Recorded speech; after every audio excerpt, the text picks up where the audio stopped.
Alright, let me share my screen. Oh, does everybody have the tutorial open? I can share the link so you can follow along. Chat. Okay.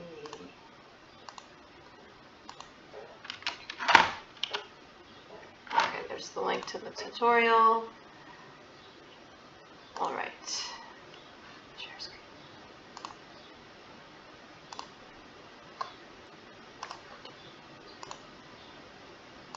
Alrighty.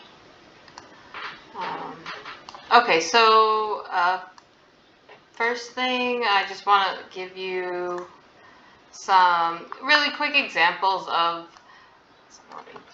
Okay, so there's different types of files.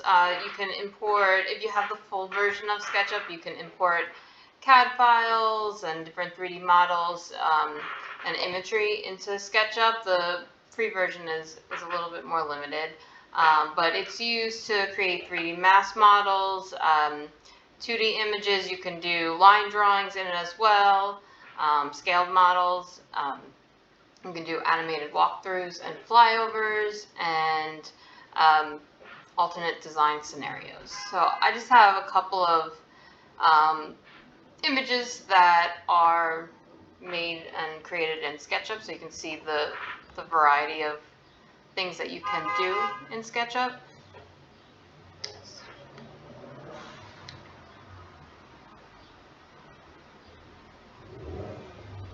Here's a shade study.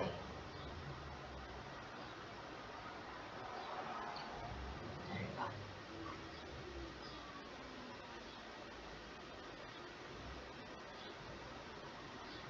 Okay, and this is just a walkthrough animation, and I've used this not as fancy as this, but like I had a client that wanted to see what they could get approved with LPC at staff level. So like if they did a roof addition, you know, how high could they go without having trouble, potential trouble? And so, you know, we were able to look at different angles from the street using SketchUp.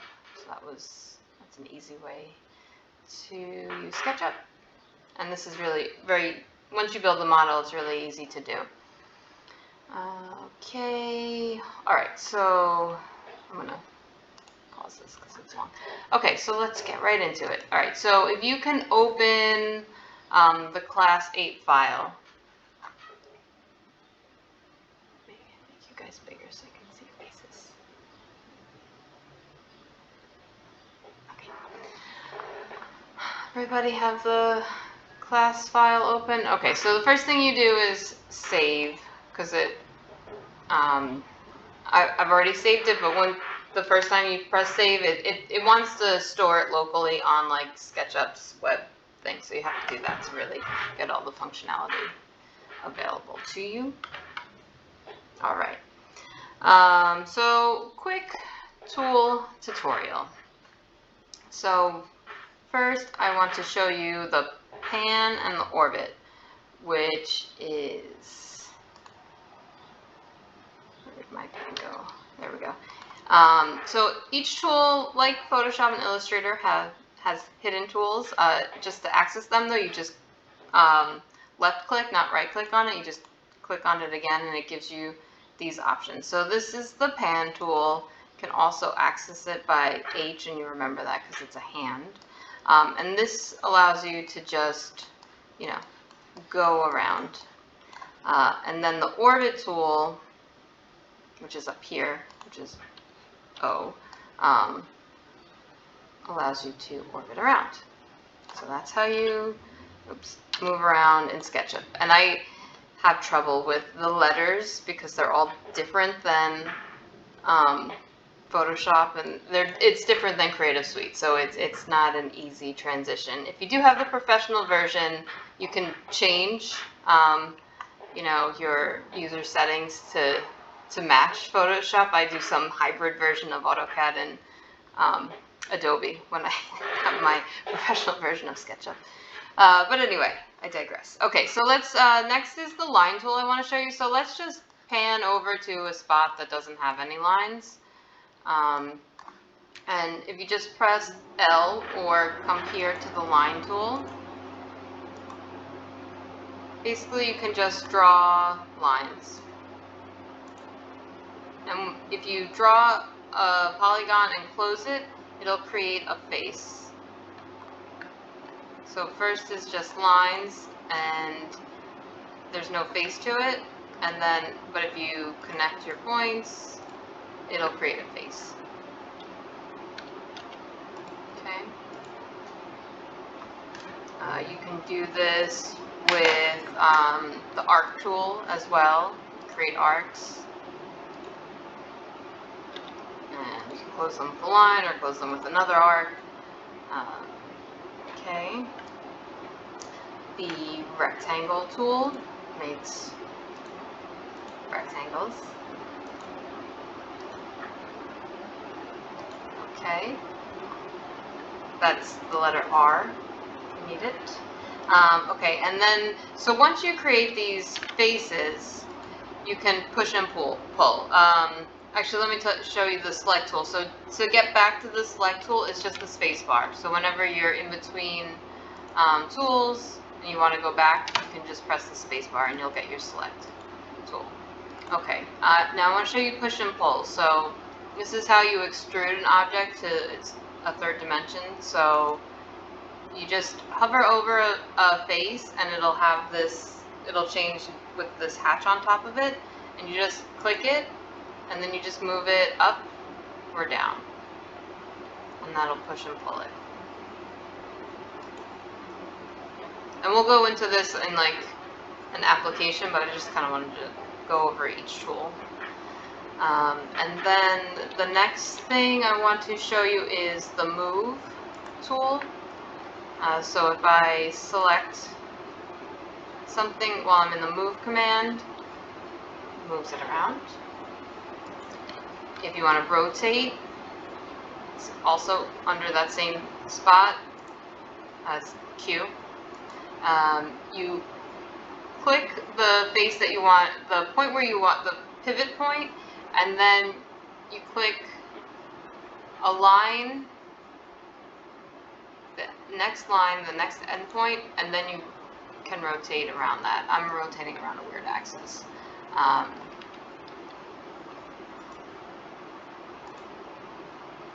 There you go. So it's rotating. Alright, and then the last tool in here is the scale. And so I want to select and then scale it, and it gives you all these different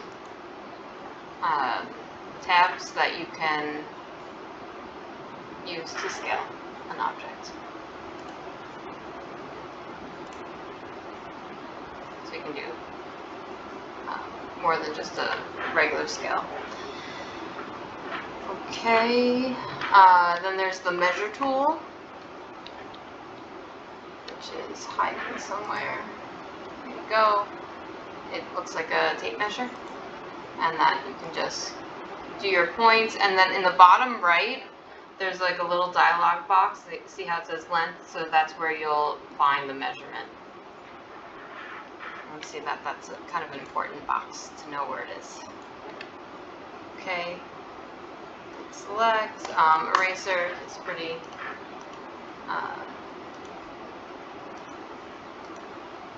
where you can erase your lines. The eraser tool. Okay, and paint tool will work on the faces. So if you have different colors and materials, you can, fill in your faces with that. Oops. I don't know the shortcut for paint tool. I forget it. Okay, so anyone have questions? Those are the basic tools that I want to show you. Do you want me to go over them again, or? Good? Keep going? Okay. Alright, so I'm going to delete these things.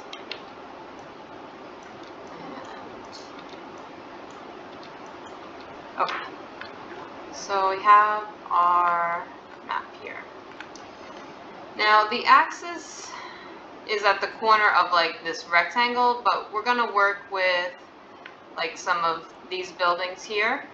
So I want to change the axis because like if I'm drawing a rectangle now, it won't draw on this axis. So I'm going to change the axis to align with that. And that's just using, if you go into the measure tool, there's this, that's this axis.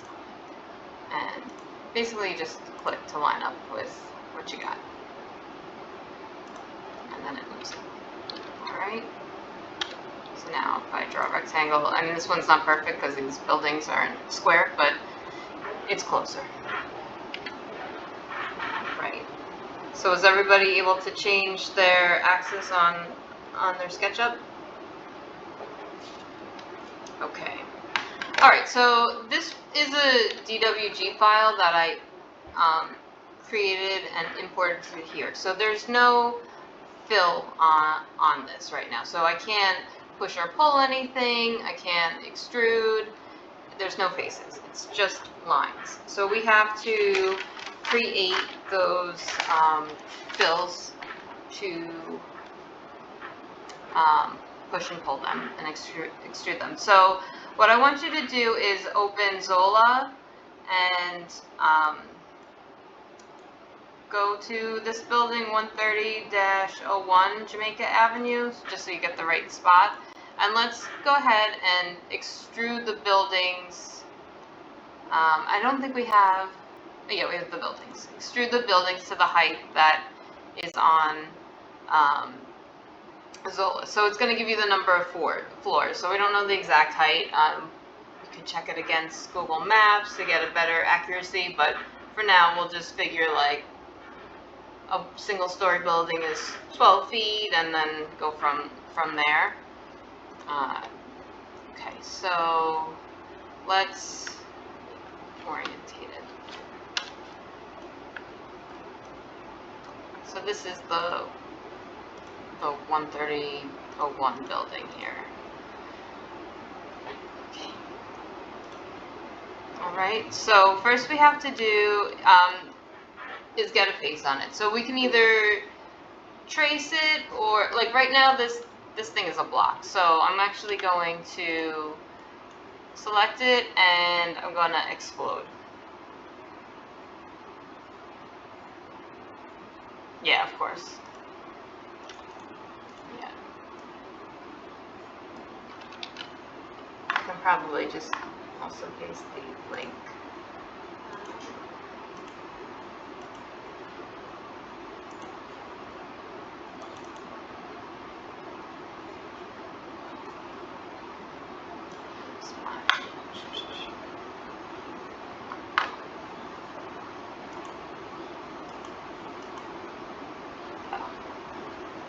Sorry, I always lose the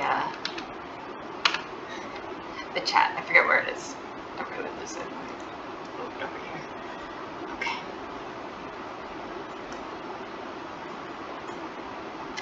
All right.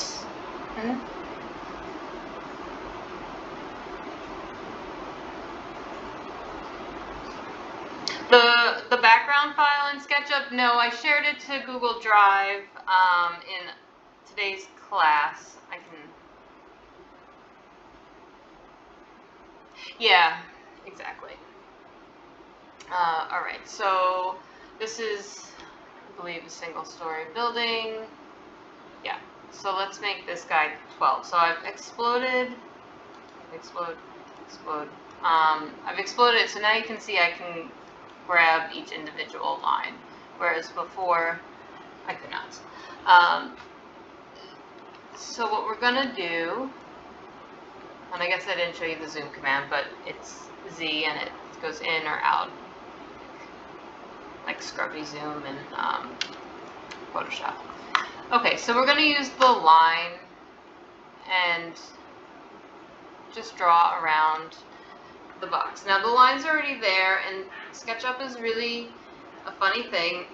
You tend to draw lines over each other, and it's normal, and it's just what it is. If you like AutoCAD, SketchUp will drive you nuts because it's not quite as precise, and so if you're used to something really precise, this is not the,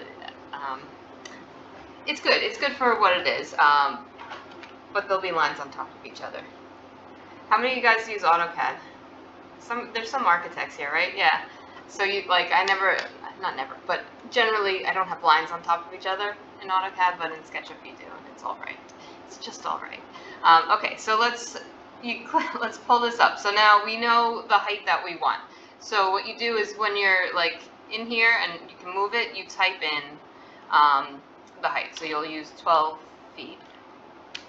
Oh my God, yeah, 12 feet. So if you look at the bottom right, as you type, it's going in there, and then you just press enter, and it'll keep that dimension. Okay. Sure. So let me go backwards. Okay, so when you come in, it's all one like block.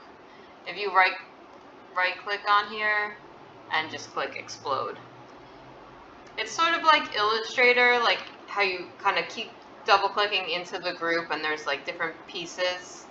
It's kind of like that. So you explode, and then it breaks it into, you know, smaller components basically.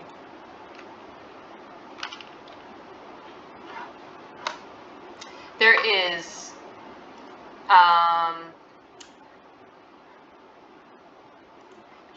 sure, in here you go to app settings, and then you can change the units. Now with 12 feet you need to put the apostrophe for foot, otherwise I think it defaults to inches maybe, but you should be architectural feet and inches.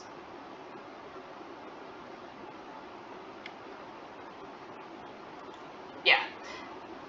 So H is the command for the hand, and then the orbit is O, and it's down here at the bottom. And whenever you're in a command, you can always go and do the hand and the orbit, which you will have to frequently. Sure. Okay, so now let's go back to this and push this to 12 feet. It's like, yeah. Okay, so there's that guy. Now let's go to the next one. I'm just gonna click on here. And this is also one story, so I'm going to do the same thing. Push and pull, 12 feet. Okay, so now I want to do this whole thing, but what I want to show you is making components, because SketchUp, once two lines are next to each other and it's not a component, the push and pull and the move will grab it and move it together and do funky things. I'll show you what I mean. So if I do this, like this line now is it's for both of them, so it does weird things. So what we want to do is, like, when we finish one structure, is we want to make it a component. So we're going to select only this, and this is kind of where I get in trouble because I exploded the whole thing, but that's okay. We're going to unselect. You can select by just dragging over what you need, and then if you go to the from the left to the right, it shouldn't grab anything that's not completely selected. But if you do have extra things selected, let me see. Okay, see how I've selected too much? You can press Shift, and you see the plus and minus that comes up. You can unselect what you don't need. or add to the selection. And the mouse wheel, if you press it down, goes into orbit. So I use that a lot, a ton. Okay. And then I'm gonna get rid of these guys. Okay, so I have only my box. Okay, so now you get what you want selected, and you can right click and you can say make component. I'm going to say, if I was really organized like the block and lot, but I'm just going to say building 2. Say OK. Okay, so now it's a component. So when I make the next block, next spot, it won't be attached. It won't pull like it did before.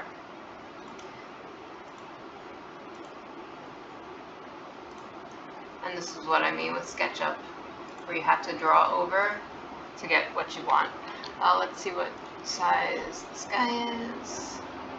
Okay, so this is 2 floors. So it depends how you want to do this. If you're doing like a massing, you may want to show the 2 different floors. So I can make, I can pull this to be 12 feet instead of 24, and then I can select this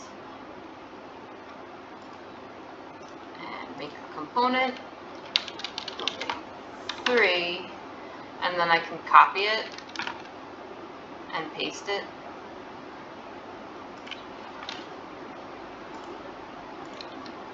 Okay. The other thing I want to show you about components, which is really useful when you're in lots of places. So the component is like a block, and so say we had one student in the first year I taught this that was doing these arches for Liberty Park, and at the old train station she was replicating the old train station, and it was these steel arches.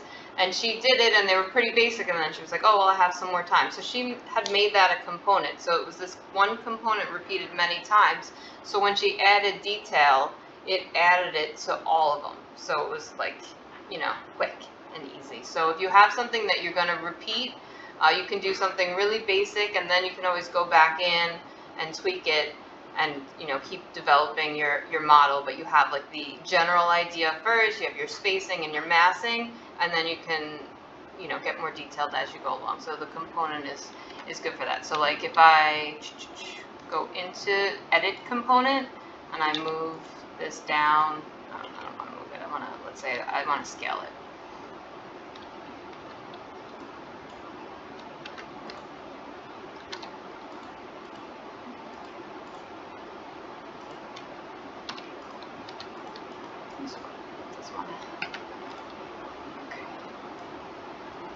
See how the one below it, which is the same component, is moving? Or I can even like say there's right face,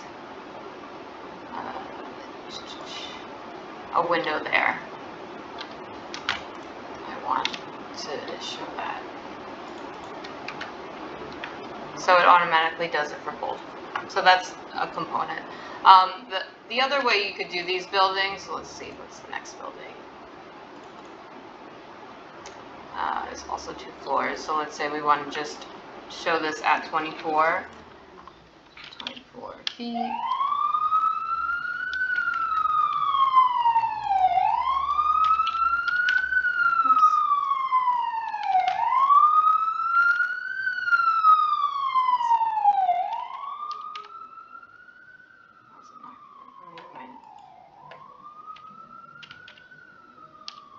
Okay, so you can make a group. If it's an individual thing, like these probably would be, and you don't want to use components, you can just make a group. So I would just select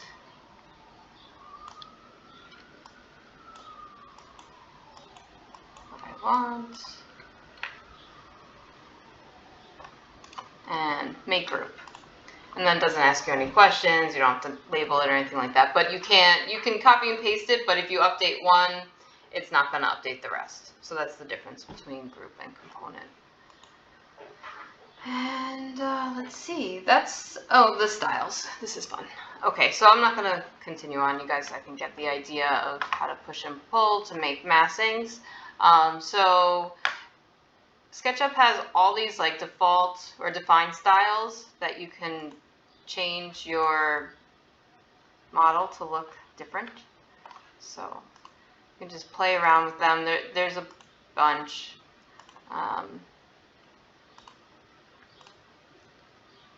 So you can do different sketchy edges. I like to use this at work, sketchy edges. So there's a bunch of things. Now, we're going to go into it more in the next tutorial, but I think because your project is due like 2 days from the next tutorial, I want to show you the 3D warehouse real quick because it's super fun and it may help you if you're going to plan on doing a SketchUp model. So the 3D warehouse is where all these lovely people create these beautiful models of 1,000,001 things and they share it with the world. And you can just plop them into your model. So like if we have a, I don't know, food truck. They don't have a food truck. Models, let's see, no products, but maybe a model. Yeah, so you click on it, you say download. You're selected a large model. Okay, that's fine. It's going to go slow, but that's okay. And basically, you can pick anything that you want. Let's go slow. And put into your model. So this is great for trees, for people, benches. You do not have to create all those things yourself. Someone's done it. They're sharing it with you. It's quite fine to use them. This may not happen because apparently that model is super big. Okay, there we go. So anyway, there's the food truck. Oh, I lost myself. I gotta place it. Okay. So there it is. So like super easy, especially I find for planners, you know, like we're introducing all these different uses and to liven up a space, you know, the 3D warehouse is really valuable to do that in an easy way. All right, so that's my SketchUp tutorial. Any questions?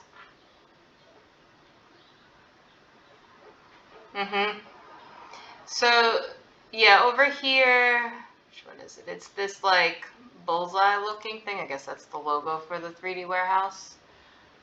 On this side, you see that? And then you basically search for anything.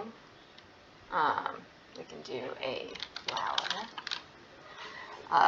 And then I don't know what products is, but I guess maybe that's how they make money. But go to models.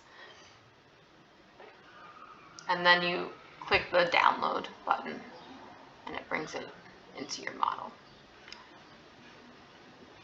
Slowly, but it does it. There we go. Here's a guy with some flowers next to the food truck.